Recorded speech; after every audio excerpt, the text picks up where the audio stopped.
Hi, everyone. Thanks for joining. We're going to wait another minute or two while some people are still logging on.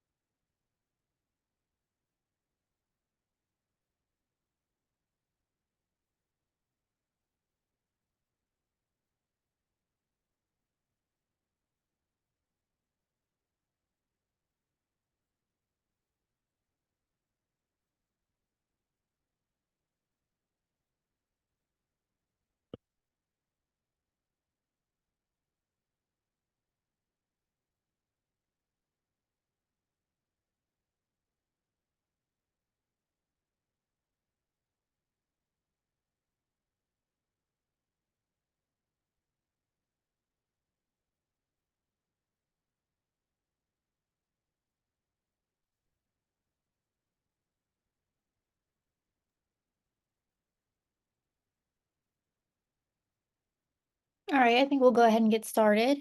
Hi, everyone. Thank you all for joining us for today's What's New Intacct R2 webinar. We're very excited to have JMT's Dougie Stanton lead us in the webinar today. Just a couple of housekeeping notes before I turn it over. If you have any questions during the webinar, please go ahead and submit them into the Q&A section as you think of them. We will save all the questions until the end, but please do not hesitate to submit them as they come. Participants in today's webinar are eligible to receive 1 CPE credit at the completion of the webinar. At various points, you will be prompted to answer a polling question. You must answer at least 3 of these polling questions to be eligible to receive the CPE credit. In addition to the polling questions, you must also complete the survey that will pop up at the completion of the webinar. So if you stayed for the duration of the webinar, answered at least 3 of the polling questions, and complete the survey at the end, you will receive your certificate of completion, the recording, and slides in your email. And with that, I will turn it over to you, Dougie, to get us started. Thank you very much, Kristen, and welcome you all to our first webinar after Innovate. It was great seeing so many of you. And here is what's new in the latest release, which was installed by Intacct. I believe it was the week after Innovate or 2 weeks after Innovate. Anyway, it's in your system now. It's been released about 2.5 weeks already, and as usual, I picked out the stuff, technical term there, that applies to our nonprofits the most. Okay, so you know me. Okay, so let's get started. So what are some label changes that you may have already noticed? In fact, the day after the release, or the Monday after the release, I had several clients like, where is my match transactions button? So this very first one is in cash management. And for those of you that do bank reconciliations, you may have already noticed this, and some of you may not have, depending on when you do your bank recs. What it's referring to is when you're in the middle of the bank reconciliation screen and you have the listed of the posted and unposted, wow, that was a flashback to MIP. Sorry about that. The posted transactions in the bank statement that have not been matched yet, you would be able, if you check mark the little boxes to make sure to let the system know that they've cleared the bank, and then you would normally click the match transactions button. It's now been relabeled to clear transactions, and I'll show you that in a minute in Intacct. The other big change is, and I hope a lot of you have not noticed this at all. If you are the admins and you set up security roles, you would have noticed this already. But also if you're doing importing, you would have noticed this function as well. There is actually function in Intacct to clear company data, and it was part of the company checklist. So that's the screen where all the import templates are. Intacct removed it from that screen finally. So a side note, please don't any of you use that button. Nobody on this call should have access to that button, to that selection, because it can wipe out your database. But I want to show you where it is so you can stay clear of it. So let's dive into Intacct. So the first one is the clear transaction button is in cash management. It's under bank reconciliation. I'm going to select an account. I'll just pick the first one, the main checking account, just so you can see the screen. And when you click on continue under reconciliation, do you see this clear transactions? It used to be match transactions. So you still use it to clear out the transactions from Intacct, letting Intacct know that it's been cleared by the bank, but that's the only button that has changed in bank reconciliation. The other label, the one I just referred to, is found in, where's my company module? There it is, company setup import data. That's where it used to be.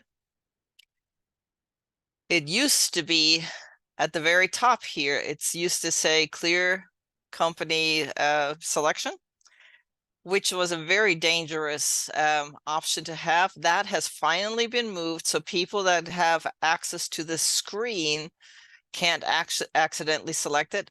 No fear, there is still security behind the scenes that would have prevented you from doing it, but that option has now been changed to company admin. It's clear company data right here. I'm just showing it to you guys so you know not to use it. Okay, please don't use it. It can wipe out your whole database. So that's the two big labels that have changed. The next one on cash management is the reconciliation match sequence report. So with the previous what's new in Intacct, we mentioned that Intacct introduced match sequences so that, and this applies, sorry, let me back up. This applies to all of you that have the automatic bank feeds where Intacct automatically brings in the transactions and it matches depending on the banking rules you have set up, or if you import your transactions, it'll do that as well. If you do it manually, you can also turn this on, but it primarily is very helpful for the auto bank feeds. And what this does is if you turn on the automatic bank feeds, you can turn on a sequence so that you know that, okay, here's the transaction in Intacct, and here's the transaction that was brought in by the automatic bank feed or by importing, and it'll assign the same alphabetical ID. You do need to do it in using alpha characters so it doesn't get mixed up like dollar amounts, and so that you were able to see, okay, which of those transactions matched with which one on the other side of things.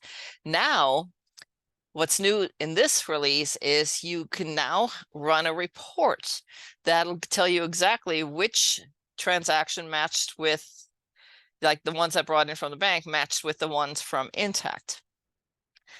And it gives you a whole bunch of parameters. The actual report is called Detail of Reconciliation Matches. And you do need to install it so it's a custom report. So, and custom reports are found either under reports, custom reports, or platform services custom reports. And I included instructions on how to install the package. And if you're not comfortable with that, just let us know. But here are the steps to install the package. I'll walk you through it in Intacct. So you do need access to platform services though, so I'm assuming it would have to be an admin that does this. So if you go to Intacct, if you go to platform services, and you go up down here on the right-hand side to, I already forgot my instructions. We have to go to custom packages. There it is. Sorry. I already installed it, so I don't know why I'm having a mental breakdown, but I am. And then we're going to, among all these packages, we're going to search for the package labeled reconciliation matches. And notice mine is no longer here. That's because I installed it. I already, so you find it on yours, you click on, sorry, package library.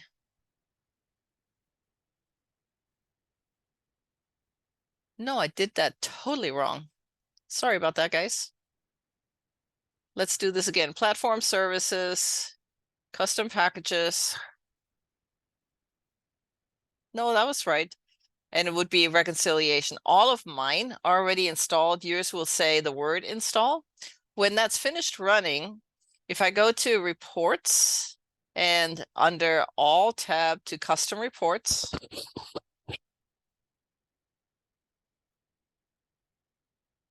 it's called detail. It'll be in alphabetical order right here.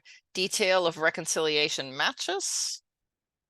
I can show you the criteria screen in this demo environment. I really don't have any data to pull with it because we don't have automatic bank feeds. We can't have automatic bank feeds turned on.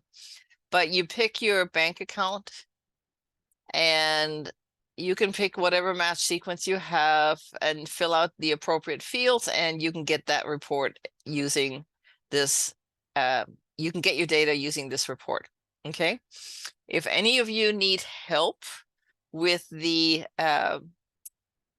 sequencing, especially for those of you that have a lot of bank data, you have a lot of transactions, and you want to see what match to what, because it's very helpful for similar dollar amounts.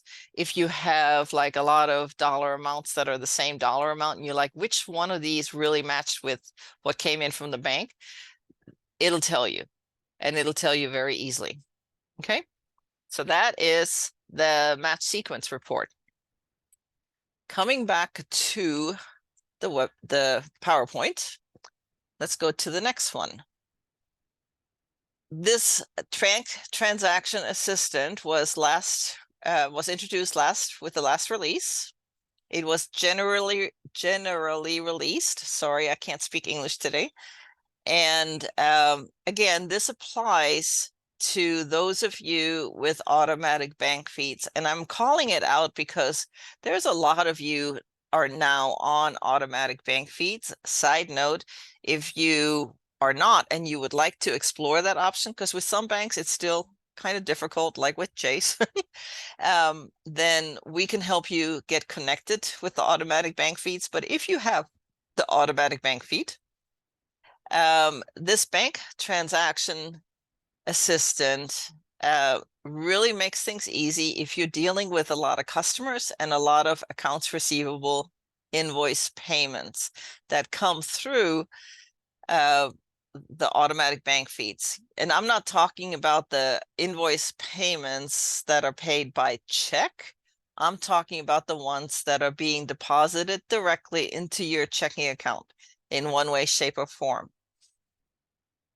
In the previous release, when it was generally released, you had to turn it on. If you wanted it, you had to turn it on going to cash management configuration, and you had to turn on a setting.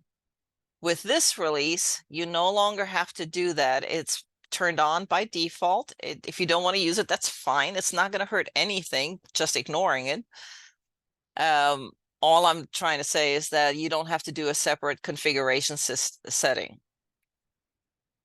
What it does is you have the ability to assign customers to specific bank transactions, and it'll remember those. And when those deposits come in, then it'll try to find invoices that you may have pending, that have a posted status in accounts receivable or a partially paid status in accounts receivable. And it'll apply the payment for you. You will be able to review it and then post it. And when you post it, it creates the payment transaction, and it also matches the deposit on your bank statement. So how does it work? Well, here are some steps. And again, there's additional detail in the release notes that Intacct provided. And again, if you'd like to use that and you're not comfortable doing it by yourself, let us know, and we will be happy to walk you through it. But these are the steps. It's really, really pretty basic. You have to create an assignment rule, which is one of the banking rules, and then you manually assign the customers to the rule. And so that Intacct knows, okay, if it's this kind of transaction or, whatever is on the rule, you can use contains, you can do whatever. You need some kind of identifier so the system knows which customer or which funder or whatever you choose to call the customer record needs to go with which invoice. When you have that assigned, you will be able to receive payments in bulk, either individually or in bulk. And if, for example, you receive a payment and there is no invoice in the system will actually create an advance. So let me show you the screen, what that looks like. So this is a little screenshot of the bank transaction assistant for applying payments. So you would be in a cash management on the bank transaction screen. At the top, you would select cash in. That's just a view. It's like instead of seeing all bank transactions, you change the view at the top left-hand corner to cash in. And then it'll automatically filter out everything else, like it'll filter out checks and anything that's matched, and it'll only allow you to, it'll show you unmatched transactions that are deposits. And then you, the second step is right here. You click on the receive payments button, and then you'd have to select which payment application method. And by that is like, do you want it to be applied to the oldest invoice first, or do you want it to match by amount, or things like that? Those are the choices. You'll be able to see that on your screen. And then you give it the payment method. I'm assuming these would be all record transfers because they're direct deposits, and it applies it for you. You can also, from this same screen, create advances. If there's no invoice, you can then preview the payments before you click post, and then you can click post and it does the rest. Okay, it creates the transaction for you. That's with the bank transaction assistant. So a lot of you have a lot of accounts receivable invoices and payments, and I would recommend that you check into it. You don't have to use it, but check it out. Okay. Switching topics, but still in the same module. How many of you were aware that even though Intacct is not a batch, like we don't have to create a session or a batch or whatever to enter transactions, it still batches transactions behind the scenes. And I don't know how many of you were aware of this, but in cash management, what it did before this last release is any transaction that you entered in cash management, whether it was an other receipt or whether it was a funds transfer or a bank service charge, anything like that that you entered under transaction, Intacct would bundle all those into a batch summary by date. So one date could have a lot of individual journal entries all into one summary or one batch. With this release, and we don't have to make any changes, Intacct did it already for us, it breaks up that one summary that was just called cash management summary into the different types of transactions you can do in cash management. On the right-hand side of this slide, you can see that you're going to have a summary based on credit card transactions, credit card fees, funds transfer, bank interest and charges, other receipts, and deposits.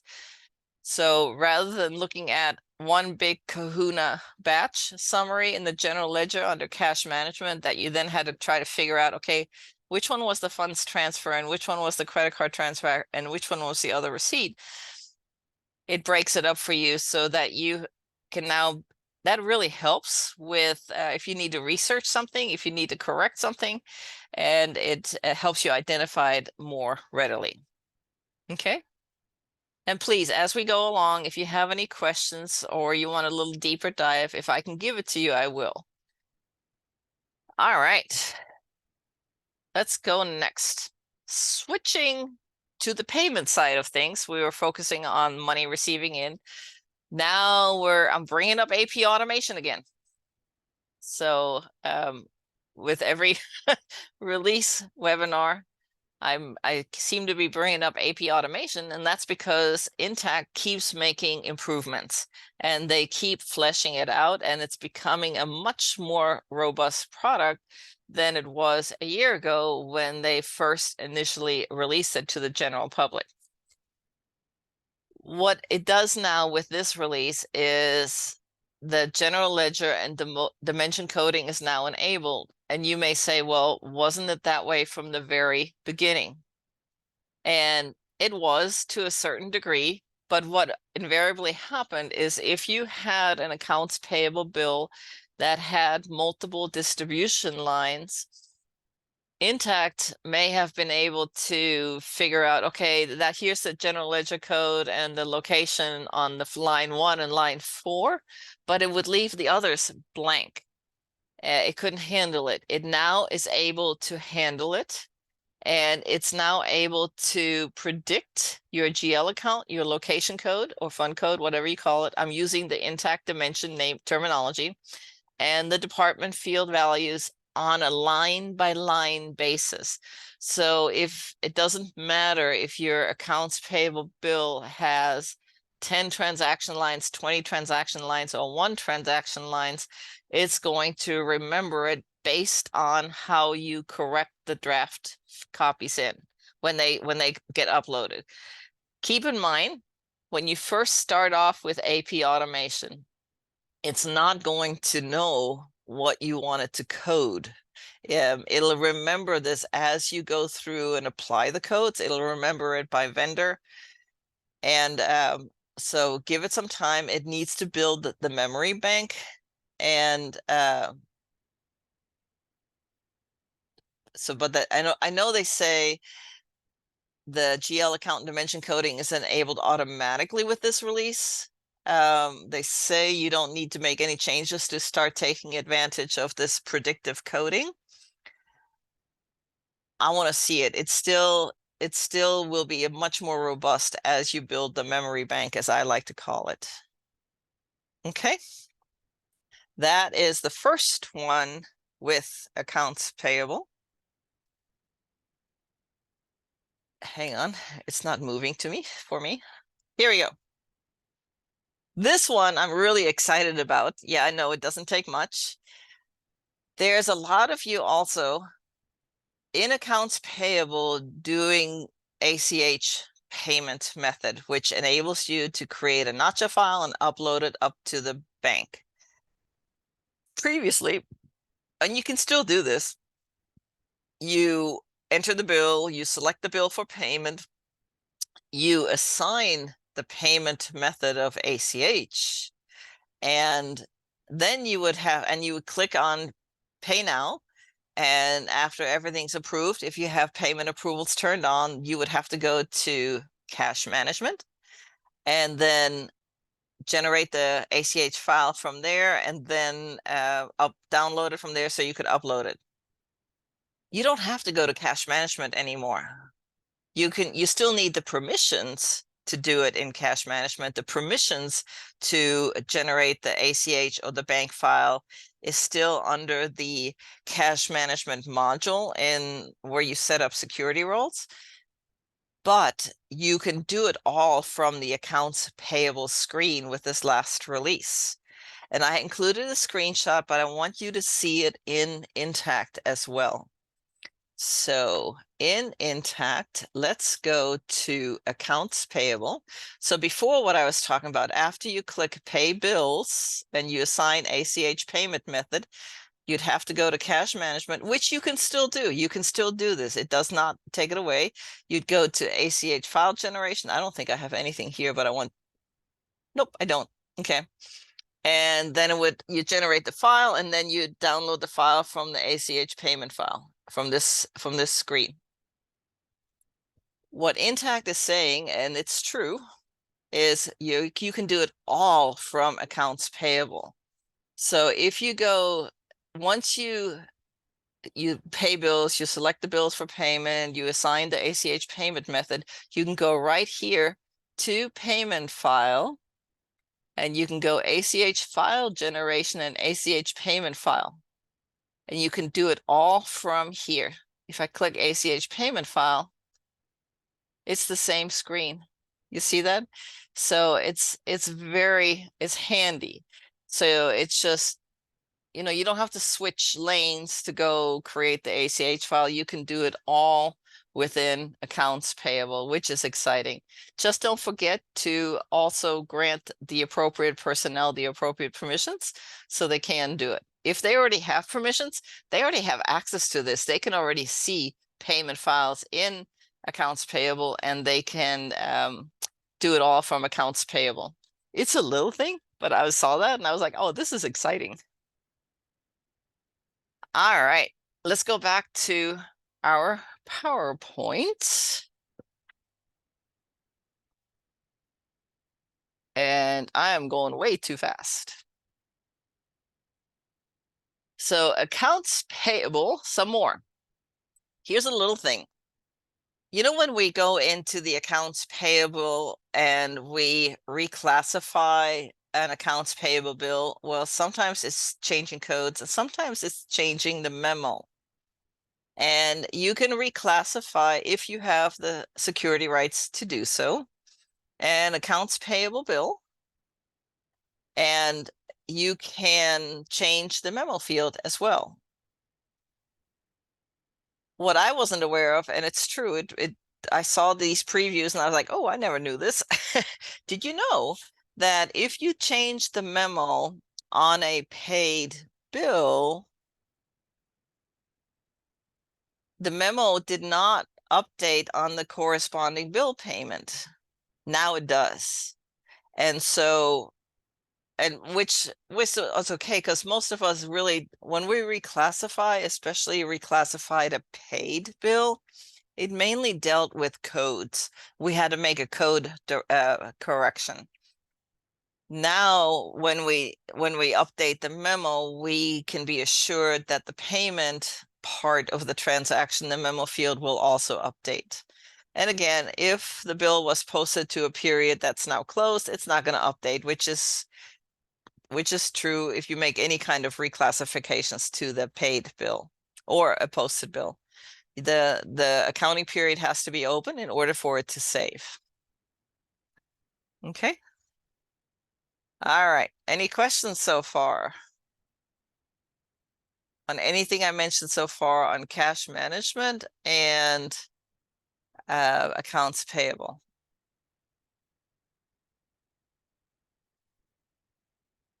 You guys are being very quiet.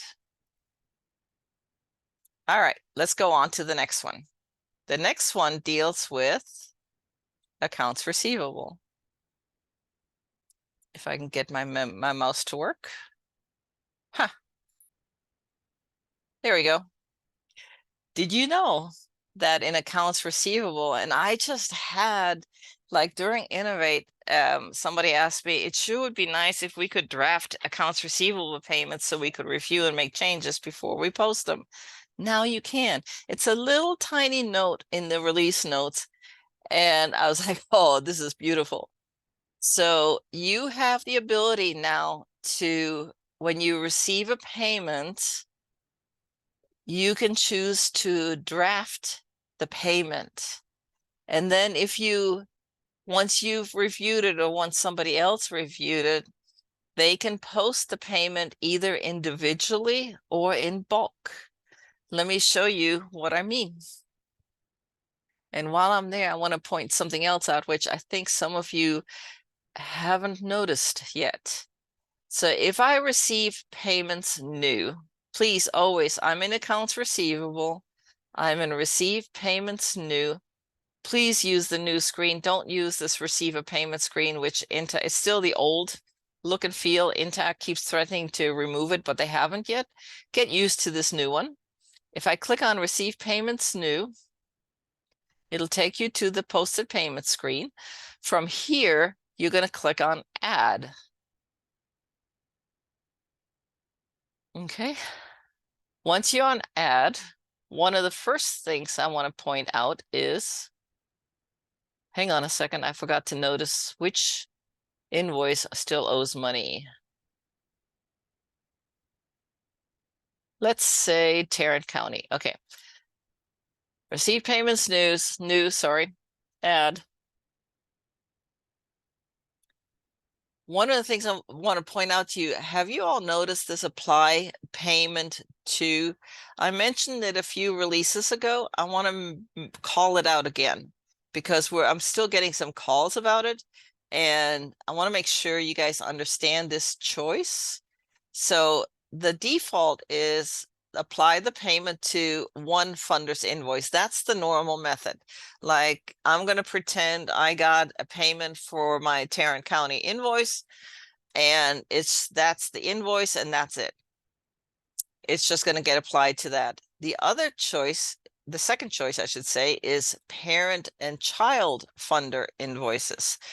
A lot of you have your customer records set up with parent and child relationships. Some of you don't, some of you do. What that means is, so let's say I have the state of Texas, right? And the state of Texas may be the parent company, but underneath it could be child services or whatever, right? All these different organizations underneath it that I'm sending invoices to, or my organization is sending invoices to. When I get payment for those invoices, the big check could come from the state of Texas, but it's supposed to be applied to all these various invoices for the other customer records that are linked as child records. So what this does is if I select parent and child funder invoices, I can put in the payment method, I can pull in the parent record, and it'll bring up the parent invoices and all the invoices that belong to the quote unquote children records underneath that customer record. In this database, they're called funder. That's what that choice does. The third choice is, excuse me, multiple funders invoices. And here it just brings up all of the invoices. And then you can say, let's say United Way. I don't know if that's even a real scenario, but let's pretend United Way sends in a check and it gets to applied to Bugs Bunny, it gets applied to Roadrunner, it gets applied to whatever. You guys know that I like Looney Tunes. Anyway, it gets applied to all these invoices and it doesn't have to be linked as a parent-child relationship. So those are those three choices. I just wanted to make you all aware that those choices are still available. And some of you need to start using this. It'll make life a lot easier. So anyway, I'm going to say this is my Tarrant County. I'm going to say Tarrant County. Yeah, we'll do regular bank. We're going to pretend it's a record transfer. It's a direct deposit. And let's say we got $10,000. Hypothetical. I'm going to show invoices. And it's going to, I actually have a $10,000 invoice in here. Cool. Add and close. See this beautiful new button, draft and new. So I'm just going to click draft. It applied it. I'm going to click draft. So any invoice payment that you put in as draft will show up on the posted payment screen as the status of draft. So you can filter it. I'm just going to do one example right now. You can filter it by draft. If you have a whole bunch of them, they'll all show here. And let's say you've reviewed them. You do not have to go through one by one and post them. You can select all and then post. Here's a little post button. I almost went up here to the right again. But here's the post button. It's kind of like posting journal entries en masse, same type of functionality. And that is now available in accounts receivable payments. Exciting times. I know, get a life. Okay. All right. You guys are still don't have any questions. Must be doing a good job. All right, let me go back to my PowerPoint. So that's the draft payments. All right, here's switching hats a little bit, but still dealing with accounts receivable. Accounts receivable is where you use the project dimension primarily with all the others, but the project dimensions is housed in the accounts receivable module. And Intacct has made it a little bit easier for reporting for the project dimension. So this first one is for scheduling reports. And the screenshot I showed is the financial reports. For any of you that are familiar with scheduling reports, you could use the filters that are just on the report, or you could fill in a grouping, like a department group, location group, project group, as part of the schedule. Well, sorry, I lied. Previously, you could only do department and location because those are the primary dimensions with Intacct. Now they've added the project group. And I want to show you where that is in Intacct. So if I go to, for example, reports, financial reports, and let's say I want the balance sheet report. If I click on schedule, and you could do this from the report center as well, this field is now new. The other thing that's new is this individual report check mark is also new. So previously we could run financial reports and location reports, whatever you call your location code, as individual reports. I mean, run it once and would automatically break out as individual reports. You can now do the same thing with the project dimension as well.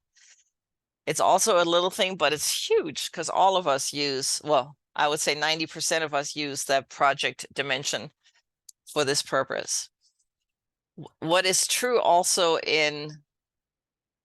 for those of you who are not familiar with it, when you select individual report on these, you do need to fill in a filter, a group filter in the respective dimension field. Like if I want to run a report and coming out generated, just run it once, but have it generated individual pages for the department or the location or the project, I do need to fill in a dimension group filter. And you can do like specify specific ones, or if you're like, well, I want all of them, well, you still have to create a dimension group filter in order to do it. So for example, if I go to set up dimension groups under reports, setup dimensions, and go down to dimension groups, if I go to grant or project, do you see how here I've created one called all grants, because that's mainly what I call it in this database? If I click on edit, I want to show you how I've set this up. If you want all of them, normally what I do is I say give me all the grants, the group type is all members, and the status, where's my status field? The status equals active, right?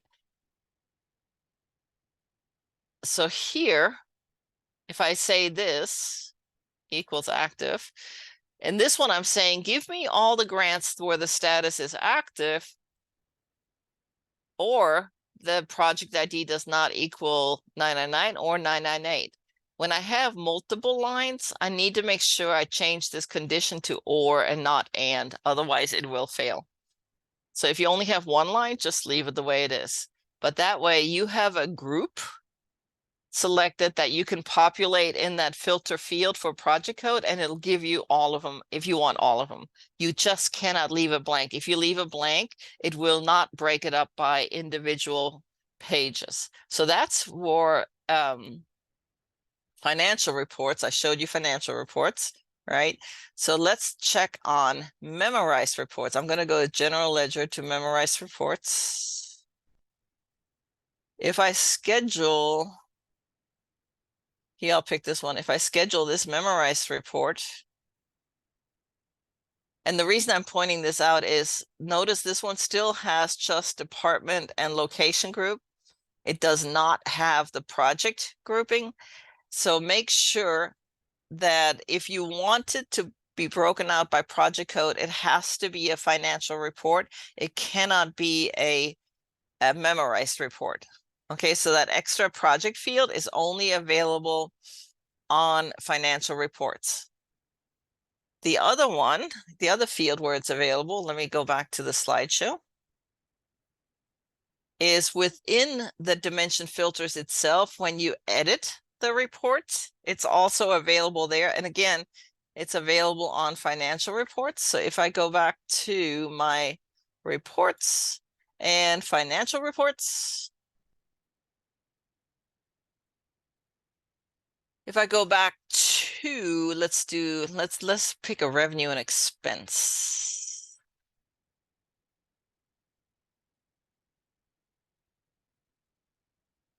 Sure, I'll try this one. I'm editing the financial report, and this assumes that you have security rights to edit financial reports. You have to be a business user to do this setup. It's still listed here, but notice here it says grant of projects. I would have to select specific grants or project and select all grants or any of these other groupings I have set up. And then I would have to check mark run as individual reports.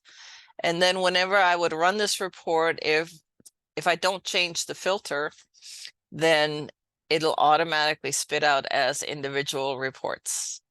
So that's huge that we can do that now with the programs and the locations. I don't know how many reports, scheduled reports we have set up where it's just one scheduled report per project or per grant, whatever you call it. Okay, so that is the big one on financial reports. And then I want to go back to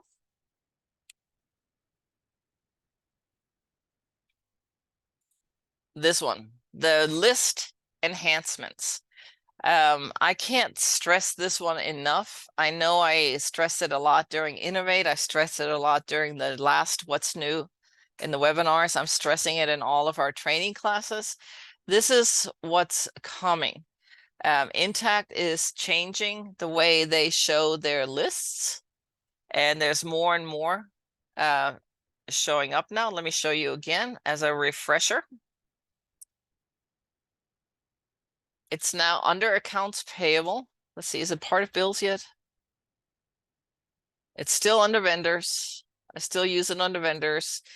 It's under accounts receivable customers. It's on most of the codes. If I go to vendors, as a quick refresher,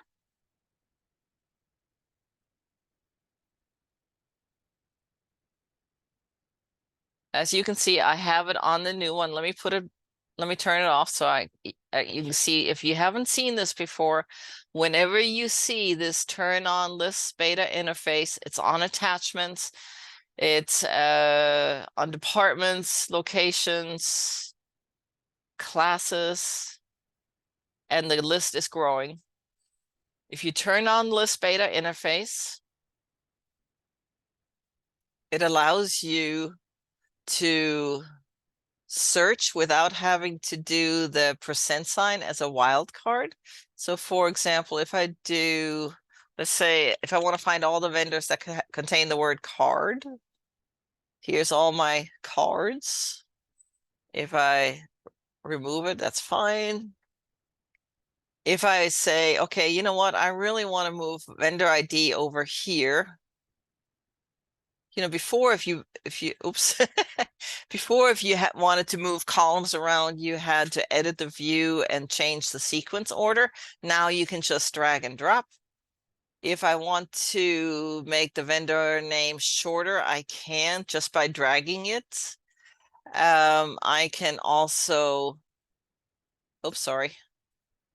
Come back here. Regular click, I keep right clicking and you can freeze this pane. So it just, oh, it's not wide enough, sorry. It will, this is now frozen like we do in Excel. I can unfreeze it. You can change the filters I can add different views. To add different views, if I click on view and then new, manage view and new, then I can pick and choose whatever I want to see. Here's all my choices, right? I can drag and drop it here. Let's say I want the total due next to the vendor name, hypothetical. I just dragged it up and down. If I click save, let's say I want to add additional fields. I can add by clicking on the plus sign, and let's say I want to see the ACH information. I want to see if it has any attachments. I want to see whatever I want. I can save this. I have to give it a name. I'm going to call it webinar example and save. And oh, it's already example. I'll say webinar training. It doesn't like the same name twice. So no duplicates. Here's my webinar training. Haha, here's my other webinar example. So this is where you can select the view. If I do W9 view, so that's how you do it. It's a lot easier. And if you do the split view, this one, if you click on the little icon that looks like a book,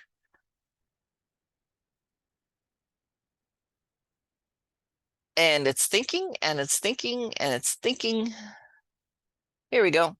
Then whichever vendor I have selected here, it gives me the vendor information over here without having to click on edit.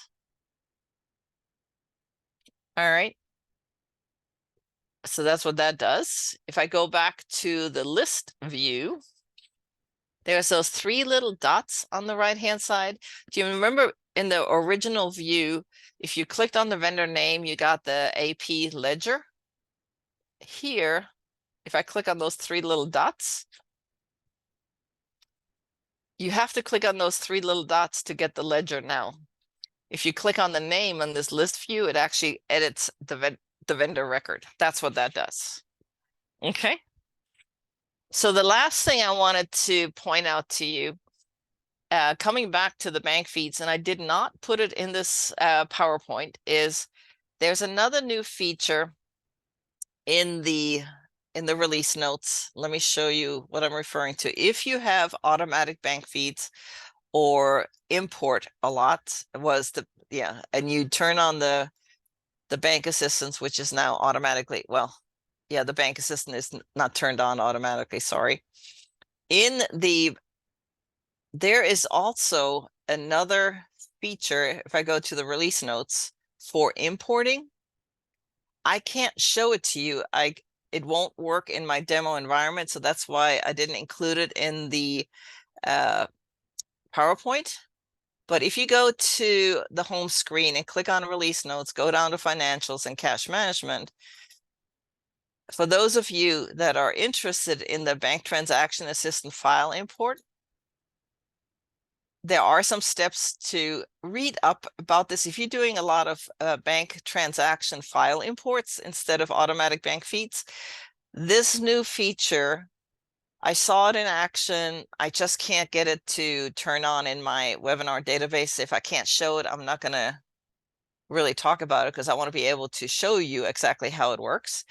But from what I've seen, this bank transaction assistant with import files really makes importing very easy. Here are the details. You can read about it. Here's how you can turn it on. They won't let us do it here in the demo database. But if you need assistance with any of this and you do a lot of importings, reach out to us and we'll be happy to help you turn it on. It maps the files. From what I remember, it maps the columns. If some of you are already using it, you can probably tell me more about it than I know right now. I like to be hands-on, but I wanted to bring it to y'all's attention so you can, if you do a lot of bank transaction importing, check out this section right here on importing. Okay. And with that, we'll open it up more for questions. Any questions?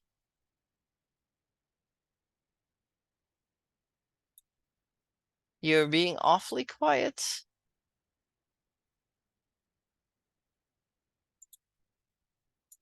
Hang on. Okay, so the first question is there any approval process that can be part of the AR like there is in AP payments? The short answer is no, not yet. We are wanting, and not only you, there's a ton of our clients want AR approvals. It has been logged as enhancement requests, but Intacct has not included it yet. So I'm sorry to say the answer is still no. I'm hoping it'll be released sooner rather than later, but it's still no. On the next question is, or maybe only being able to give permission to draft a new and not post a new to certain roles, that you can do. So for example, hang on, let me get back here. I showed you how to do the draft anew with the payments, right? With the, that's right, with the invoices, we can't do draft. So AR invoices, we can't do draft yet, but the fact that we can now do draft payments is a step in the right direction. And so all of these have been also logged as enhancement requests. So, and you're right, why are they giving us ability to draft AP bills and not AR invoices? I hope they're working on it. It has been logged, and it's just a matter of time. Okay. The other question is any help on the single sign-on enhancement? I have no clue. Kristen, will you make note of this question so we can follow up and reply offline? Yes, I will. Thank you. I don't know, but we'll get back to you, Sarah. Okay, that is all I had. Are there any other questions?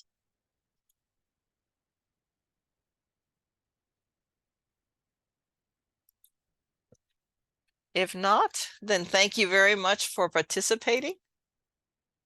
Oh, hang on, there's one more question. Can Intacct add the same feature to search for customer history just as we do for vendors? I guess I don't understand the question because customer history is the same as vendor history, and we can search for multiple ways for that.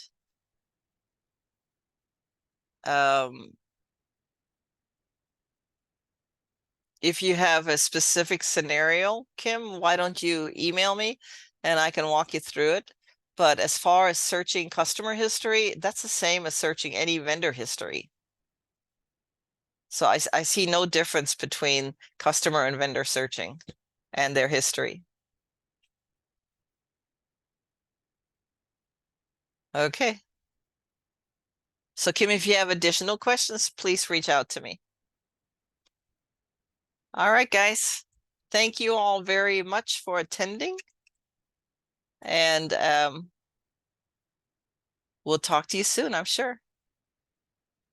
Bye-bye.